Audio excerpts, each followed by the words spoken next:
An filɛbagaw ni an lamɛnbagaw aw bɛɛ lajɛlen aw ni wula min ye an ka kunnafoniw kɛnɛ nin ye ale sigilen ye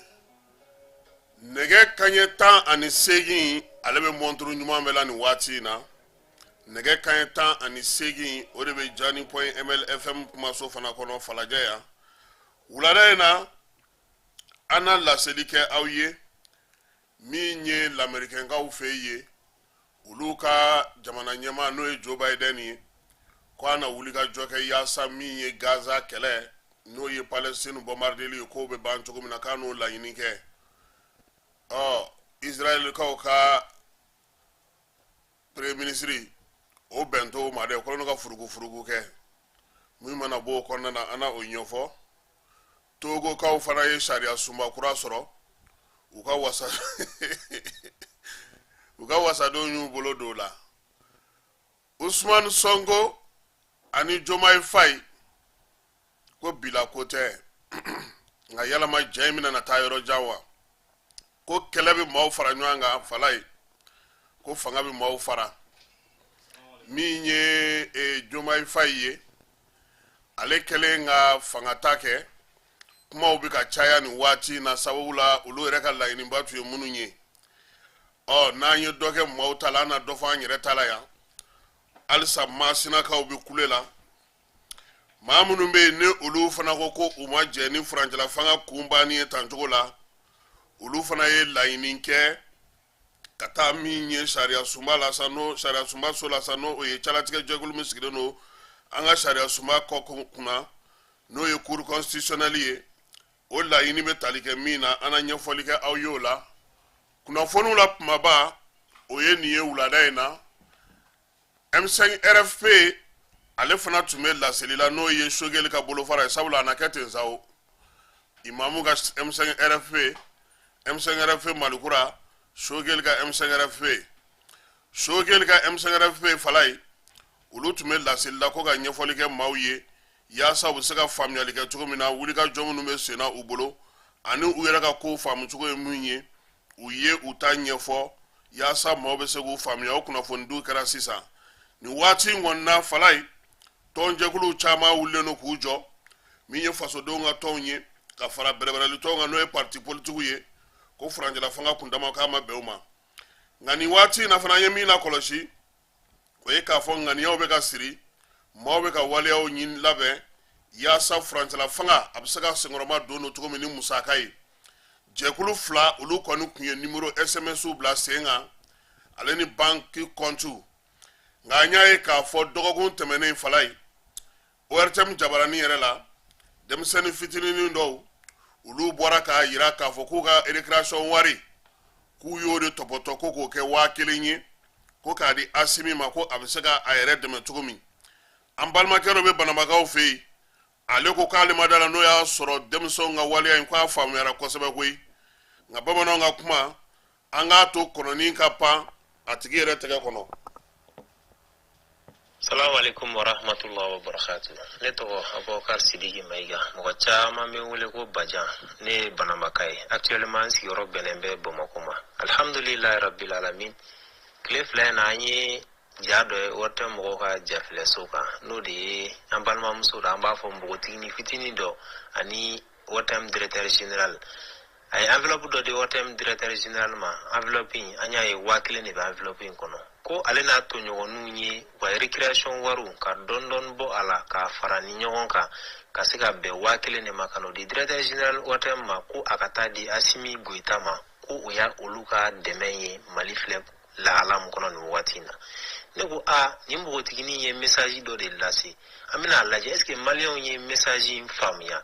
tile fila tile saba tile naani an ɲɛ b'a la kumakan in tununa cela veut dire que npogotiginin ye message min passé a ma faamuya an kɔni ɲɛ b'a la ne ka faamuya la npogotiginin ye message ba dɔ de passé ka da mun de kan a y'a yira k'a fɔ jamana kanu bɛ ale la ale bɛ se ka mun de kɛ jamana ye an filɛ wagati mun na o de kosɔn ale n'a tɔɲɔgɔnninw farala ɲɔgɔn kan ka dɔɔni bɔ u ka récréation wari la ka bila enveloppe kɔnɔ o bɛnna 5000 ma ko ka t'o di président ma a ka se k'a yɛrɛ dɛmɛ ni a ye bon an t'a lajɛ an ko message in ta an ka baara kɛ n'a ye wa message in ye mun ye malien ma million joli an bela jele ka laje ka dondon bo anga duntaw la anga saraw la anga sorotaw la ka bla enveloppe kono ka taa di président Assimi Goïta ma ko ni anga dɛmɛ kuma dɔ la hali ni bɛɛ ye waa kelen kelen di ka bla enveloppe kono ka taa di Assimi Goïta ma a wari bi caya n'i y'a fara ɲɔgɔn kan malien ye ma million 20 ani kɔ n'i y'o fara ɲɔgɔn kan kuma dɔ la a bɛ taa jɔ fo miliyari 10 ani kɔ la ni malien sera k'o fara ɲɔgɔn kan k'o di président Assimi Goïta ma peut-être a bɛ se ka dɔ bɔ énergie ka problème na peut-être a bɛ se ka kɛ sababu ye mɔgɔ minnu déplacer n'u ka bɔ yɔrɔw la k'olu ta en charge donc an k'a lajɛ an ka npogotiginin ka message faamuya an kana kɛ dɔrɔn k'a tɛmɛna kuma dɔ la ni bɛɛ ye message faamuya bɛɛ bɛ taa enveloppe kelen kelen san an bɛ waa kelen kelen bila a kɔnɔ k'a di président ma nin ye maliyɛnw ka dɛmɛ ye mais ne ɲɛ b'a la message ma faamuya o de kama an bɛna nin kumakan in bila n'an ye kumakan in sɔrɔ a ka cɛri maliyɛn bɛɛ bɛ se k'a sɔrɔ cogoya min na an k'a lajɛ an kana npogotiginin ka passage kɛ fu ye an k'a lajɛ a ye message mun bila an ka message in kɔrɔ ɲini k'a faamuya an k'a dɔn foyi tɛ fasoden ɲumanya bɔ an ka dɔ bɔ kumaba ninnu na mali problème dɔnna ka ban an ka dɔ bɔ débat ninnu na an k'a lajɛ an yɛrɛ ka effort ye mun de ye an bɛ se ka mun fourni pour que ka se ka nin sɔrɔdasi ninnu dɛmɛ jamana in ka bɔ nin dingɛ kɔnɔ o kɔnɔna na an b'a daminɛ hali ne yɛrɛ mun filɛ n bɛna kumakan in bila n bɛna n ka waa kelen bila enveloppe kɔnɔ n b'a ci pour que a ka se président Assimi Goïta ma cogoya min na o fana ye ne ka dɛmɛ ka se ka npogotiginin ka hakilina soutenir cogoya min na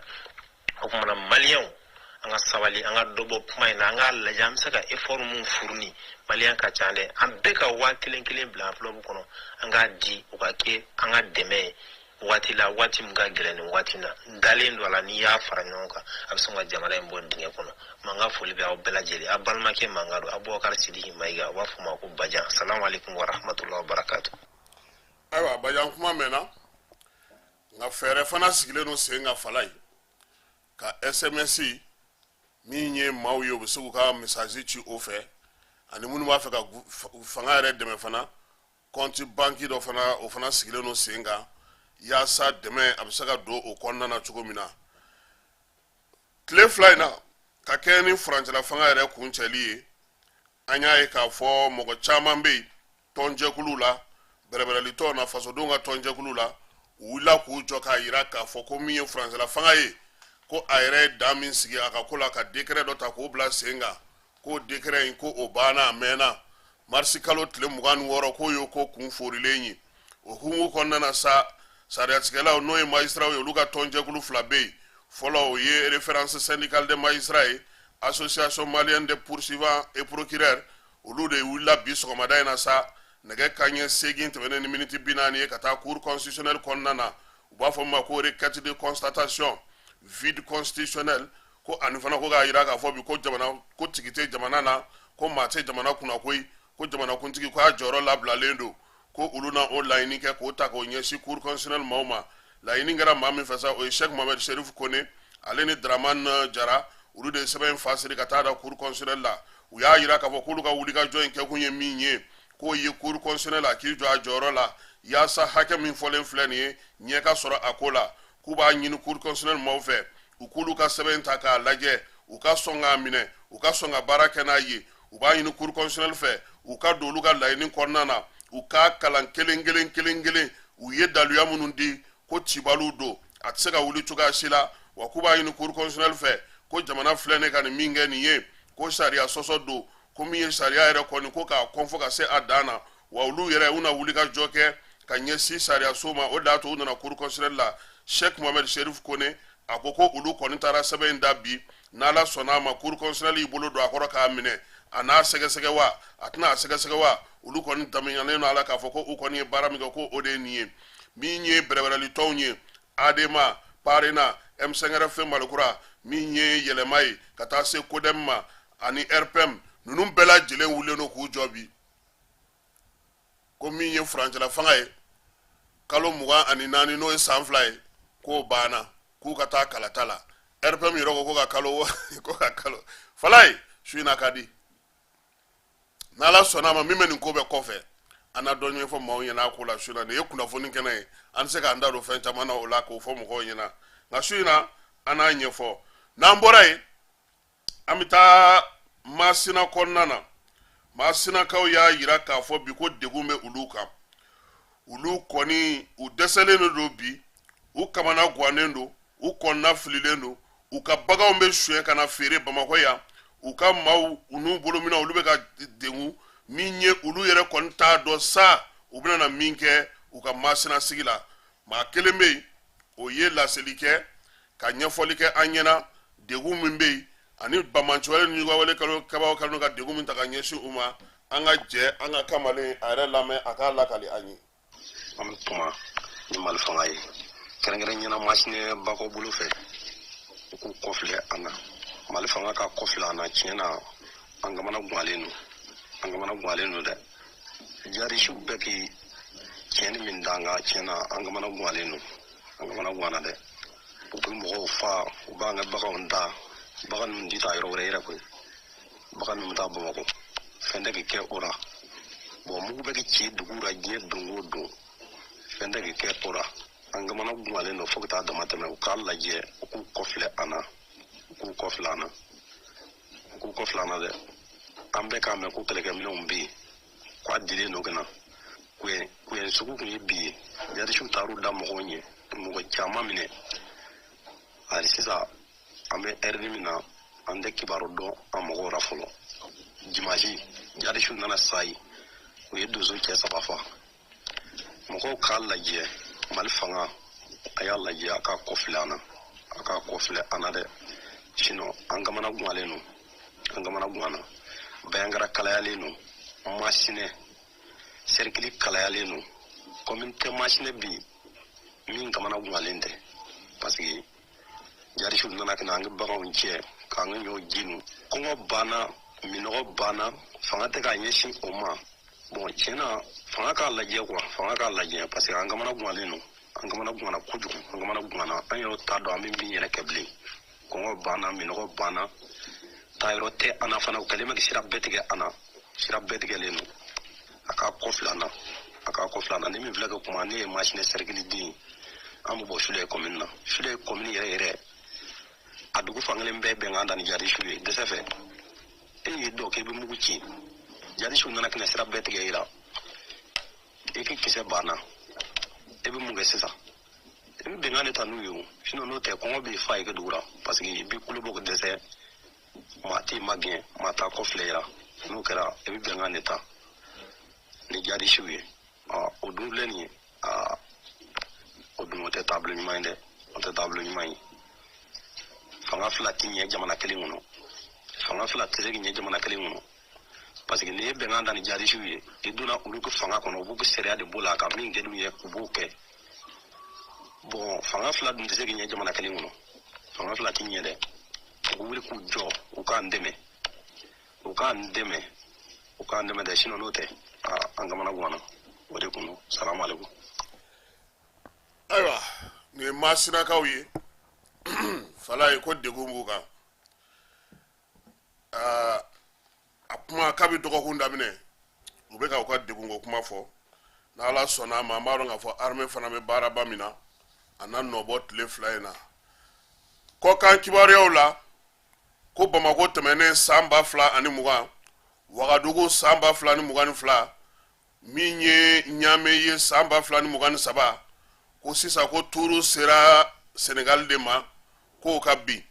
jɛkulu minnu bɛ yen n'olu ye panafricains ye n'olu ko k'u miirira bɛɛ lajɛlen ye farafinna ka k'a yɛrɛ ye k'olu caman y'a jira k'a fɔ ko kalata min kɛra Senegali kari tɛmɛnen k'a bɛnnen don olu ma k'a diyar'u ye a bɛnn'u ma ko sabula san 10 laban in na min ye kɛlɛ min kɛra n'o ye ka se ka hadamadenya n'o ye farafinya ye k'o dili don Usmane Sonko ale ni Bassirou Faye fɛ k'o de filɛ nin ye ka na wolo ni kalata in na ani nin se in na ko wa ko min ye maa mafalen fɛn fɛn bɛ farafinna kɔnɔna na maa minnu bɛ n'olu kɔni ko farajɛlakaw n'o ye faransilakaw ye ko olu kɔni ka se ka danga siri olu ka kow la k'olu caman nisɔndiyalen don ka kɛɲɛ ni nin se in ye se min ni a kɛra Senegal kɔnɔna na Senegal min fana ni ale jɔyɔrɔ ka bon kosɛbɛ Faransi ka kow waleyali la an fanfɛ bolow fɛ yan ko se min sɔrɔlen filɛ nin ye Senegali ko o b'a jira k'a fɔ ko Faransi a n'a ka jɛjugu a n'a ka baara jugu ko fu na kari u la nka sigana min bɛ maaw la o ye k'a fɔ ko fanga a ɲinitɔ aw bɛ bɛn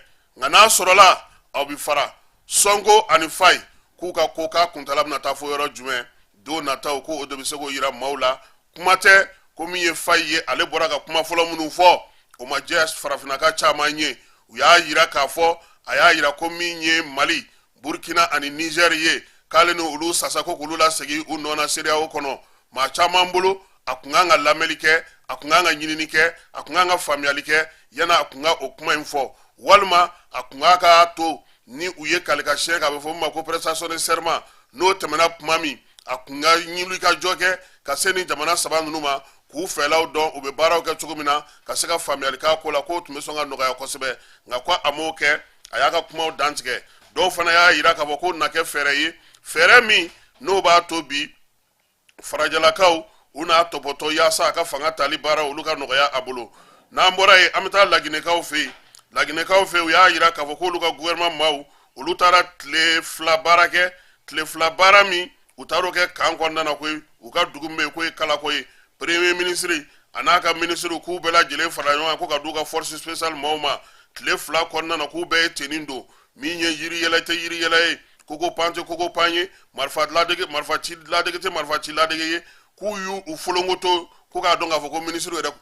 ni ministre ya sera nin na de ninnu ye caciribɔlaw ye dɛ han wa k'a jara ministre ye koyi u n'u ka premier ministre ko yɛrɛ ko k'u ka taa fɛ ko maa ti fanga sɔrɔ ten ala ka sababu ɲuman d'an ma farafinna tɛ Burkina Faso kaw fɛ yen ni juguya wɛrɛ ni bamajawale kɛba maa 100 ɲɔgɔnna ko u y'olu bɔnɛ u ni na ni ye wolomasiri taba minnu bɛ Burkina kɔnɔna na u ka jamana kɛɲɛkayanfan fɛ u ka kunnafoni di gafew ye nin fɔ ko k'a yira k'a fɔ bi ko Burkina kɔni ko ale ka wuli ka jɔw a ka cɛsiri n'a ka finitigiw k'u tɛ ka tɔ to ko la koyi ko don o don olu ka maa minnu bɛ yen n'olu y'u ka VDBw ye olu ni dugulamaw kibaruyaw u b'olu ta ka olu di yaasa baara bɛ se ka kɛ cogo min na k'o de y'a to kiɲani o yɔrɔ la sa ko nin waleya in kɔni sera ka kɛ yen waleya min n'o y'a to u sera ka se sɔrɔ nin ko in na Togokaw olu fɛ yen u ka wolomasiri tabaw y'a yira k'a fɔ Togokaw fɛ yen u ka wasabulon kɔnɔna na a yira k'a fɔ ko min ye wasadenw ye olu kɔni ye lajɛ kɛ lajɛ min ye tali kɛ sa u ka sariya suma kura o falenni ko ta nasira la min ye wasadenw na maa 89 o de kɔni bolo kɔrɔta k'a yira k'a fɔ ko sariya suma kura in ko k'a sigi sen kan min ye sariya suma kura in ye ale bɛna n'a to Togo kɔni ka fanga ta cogo bɛ yɛlɛma fanga min ni ale bɛ ta n'o y'a sɔrɔ a tun bɛ ta k'a sɔrɔ kɔrɔlen bɛɛ lajɛlen b'a dɔn cogo min na n'o o tun ye k'a fɔ ko jamanakuntigi o de tun bɛ yen zen ta fanga na tila jamanakuntigi ale ni wasabulon ni ɲɔgɔn cɛ baaraw olu kɛcogo la min ye Togokaw ye u y'a yira k'a fɔ k'u ka wasabulon yɛrɛ kɔnɔna kɔni ko a wasadenw fanga sinamatɔw man ca kɔnɔna na jamana yɛrɛ ka tɔnjɛkulu min bɛ yen n'o o ye fanga min bɛ jamana min parti min bɛ fanga la ye sa ni o ye Union pour la République Unie ye k'o de ka wasadenw ka ca sabula min ye fanga sinamatɔw ye kalata min kɛra n'o ye député kalata min kɛra san 2018 san olu ma sɔn ka ye o gun kan koyi olu y'o kɔn k'o bali o balili de senfɛ sa o y'a to minnu bɛ fanga la bi olu ka wasadenw olu de cayalen don wasabulon kɔnɔna na constitution kura in u y'a latɛmɛ o fɛ k'a yira k'a fɔ ko Togo nin ye ale taalen ye a bɛ fɔ min ma ko 5e république Faransikaw fɛ yen Emmanuel Macron ko a yɛrɛ kɛlen don ka ko u y'a ta a tɛgɛ ma dɛ u y'a ta a tɛgɛ ma wa ko u y'a ye fana k'a fɔ k'a bɛ waleya min na ko waleya cɛjugu don maramafɛnw ale ni kisɛw ani gunzuru olu caman k'a ye olu de ta ko ka t'o di Israël ma nin waleya in min filɛ nin ko o y'a to maa caman k'a dɔn k'a fɔ ko nin waati in na min yara fayɛliw ye ni mitraillettes ye ale n'u ka Nige 5 ko soldaw k'olu caman de filɛ nin ye Israëlikaw fɛ yen ko min ye Faransi ye k'a y'a sen don ni min kɛ naani ye ko maa fa min kɛra k'a ko tɛna fɔ a kɔ koyi ko Macron k'ale bɛ file fiyɛ ka fɛn caman fɔ k'a fɔ ko farafin jamanaw kɔnɔna na ko sɔrɔdasiw ka foyi tɛ kɛ ko ka wuli ka taa maaw bɔnɛ u ni na k'a yɛrɛ ka sɔrɔdasiw k'u sen bɛ Gaza maaw fali la han denmisɛnninw ni maakɔrɔw ni musow ni denw misiri kɔnɔnaw la ko a sen b'a la ko sabula ko nin y'a talen a tɛgɛ ma Turkikaw fɛ yen Turkikaw y'a yira k'a fɔ ko olu ka wulikajɔ senfɛ n'o y'u ka wolomasiri tabaw ka munumunu salo ye Siganama Jadima Siganaw olu y'o maa 147 minɛ maa 147 ye k'a bɛɛ lajɛlen État islamique ka maaw ye min ye kunun siniko sa u y'o bɔ k'o yira maaw la maa ninnu yɛrɛ u minɛlen kɔfɛ u ye ɲininkali busamisɛn kan o la koyi u y'a yira k'a fɔ ko maa ninnu bɛ munumunu salo la ko ni a mɛnna kosɛbɛ min ye maa 30 ɲɔgɔnna ye olu kɔni tɛgɛsira ka da olu kan u ka yɔrɔ 81 kɔnɔna na u ka jamana kɔnɔ ministre min bɛ u ka jamana yɛrɛ ko kɔnɔna ko kunna sa o de y'a yira k'a fɔ k'u ka bɔlɔlɔ siraw fɛ u ye wulikajɔw kɛ WhatsApp groupe ka olu lamɛn bɛnbɛnbɛn minnu bɛ kɛ réseaux sociaux sanfɛ TikTok ni X ko ka nin bɛɛ lajɛlen bɛrɛ k'a lajɛ maaw bɛ kunnafoni minnu di ɲɔgɔn ma u bɛ min falen falen u ni ɲɔgɔn cɛ k'o de y'a to u sera k'u bolo da ni maa ninnu kan ko wa ko bi jamana o jamana ne b'a fɛ i ka lakana n'i b'a fɛ i ka lafiya ko min ye subahana mansi minnu dontɔw filɛ jamanaw kɔnɔ nin ye i ka bɛrɛ kɛ k'a ko bɛɛ lajɛlen sɛgɛsɛgɛ ko nɔn tɛ ko ninnu marifaw b'u bolo u kun labɛnnen don wa min ɲɔgɔnna kɛra irisi k'a ɲɔgɔnna tun bɛ sɔn ka kɛ tiriki ko nka ko jamana bɛɛ k'i hakili to i yɛrɛ la fɛn caman bɛ bɔlɔlɔw sanfɛ bi a si tɛ jamanaw u kanu n'a ye États-Unis kaw fɛ yen Joe Biden ale y'a yira k'a fɔ ko min ye premier ministre Benjamin Netanyahu la ko k'a yira la ntɛnɛn tɛmɛnen ko olu yɛrɛ bɛna wulikajɔ kɛ yaasa min ye kɛlɛ min filɛ nin ye Gaza ko bɛ se ka ban cogo min résolution min bɛ yen ni o bɛ kɛlɛ ban kɔfɛ sa ko ale yɛrɛ na taa n'o ye Nations Unies na ko kabini o kɔni fɔra wa min ye Israel premier ministre n'o Benjamin Netanyahu ye ale kun kan ka taa nin dɔgɔkun kɔnɔna na Amerikankaw fɛ yen k'a y'o tagali bɔ a ma koyi a n'a ka maaw kun kan ka taa kuma ɲɔgɔnya kɛ Amerikanw ka ɲɛmaaw fɛ ko nka ko Amerikanw kɛlen ka nin laɲini kɛ k'a fɔ ko u bɛna n'a ɲini diyagoya la ko yaasa kɛlɛ ka jɔ muguci ka jɔ ko maa si ma o faamu ko yalama ko Amerikanw ni Hamas bɛnna ko de la wa ko walima ko Amerikanw ka maa minnu tun bɛ Hamas bolo k'olu labilara de wa u ka finitigi minnu k'u minɛnen don Palestinikaw fɛ ko olu bilara de wa min ye Israɛliɛnw ye k'olu bɛ ka nin ɲininkali caman misɛnmisɛn guwa u yɛrɛ la nka u ni Amerikanw k'u tɛ se ka fɔ ɲɔgɔn kɔ sabula k'u taala ye ɲɔgɔn ye dɔw ko min ye Joe Biden ye k'a tɛ sɔn diɲɛ na k'a fɔ ko ka kɛlɛ to sen na Israel ka t'i kɛ Donald Trump ka élection nata in na o fɛɛrɛw ko olu tigɛlen don sabula Amerikanw fɛ yen kɛlɛkɛla maa min bɛ balaw da don o jamanakuntigi ko olu mago t'o la tuguni maa min b'u ka hakɛw dafa ka Amerikanya d'a ma ko u b'o de fɛ ale États-Unis kelen kɔnɔna na ye u ka jamana dɔ bɛ yen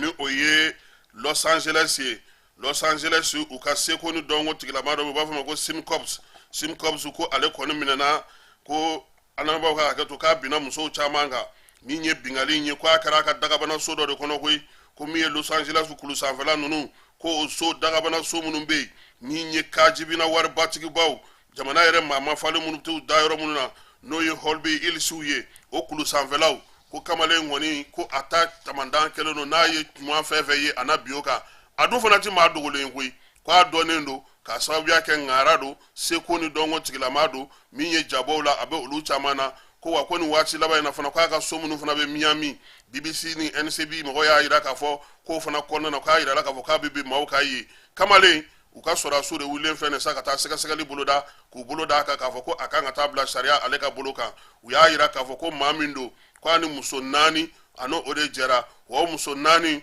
olu ka hakɛw ma dafa olu de filɛ nin k'a wele nin ye k'a yira k'a fɔ ko a binn'u kan o bingali ko kɔni ko Amerikanw fɛ fɛn min tɛ to yen fiyewu k'o ye o ye kamalen ko n'Ala ma farati a ka musaka n'a ka nafolo n'a ka daraja bɛɛ lajɛlen bɛ taa nin ko in senfɛ wulada in na ta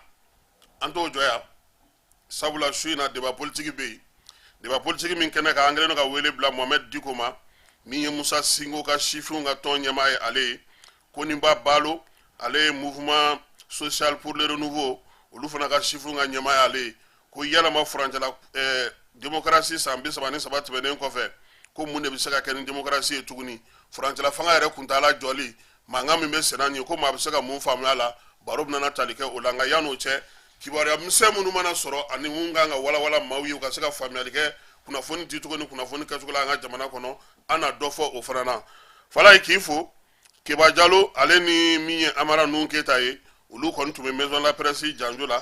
Maison de la Presse janjo min ni u taara o la ka se ka taa yaasa ka se ka taa kunnafoni ɲini an ye kunnafoni minnu n'o bɛ tali kɛ M5RFP ale ka laseli la laseli min sigira sen kan sa yaasa u yɛrɛ ka taabolo a n'u ka kow kɛcogo bɛ se ka ɲɛfɔli kɛ mɔgɔw ɲɛna o la cogo min ni Ala n'a kira sɔnna a ma u mana na min sɔrɔ o la su in na an na o da bɛɛ lajɛlen tulo kan k'a fɔ mɔgɔw ɲɛna ko sunkalo k'Ala k'a timɛko ɲuman di ani silamɛ cɛman na musoman bɛɛ lajɛlen ma bi ta in an b'o jɔ yan n'Ala sɔnna a ma an na ɲɔgɔn sɔrɔ nɛgɛ kanɲɛ 21 n'o ye 21 heures ye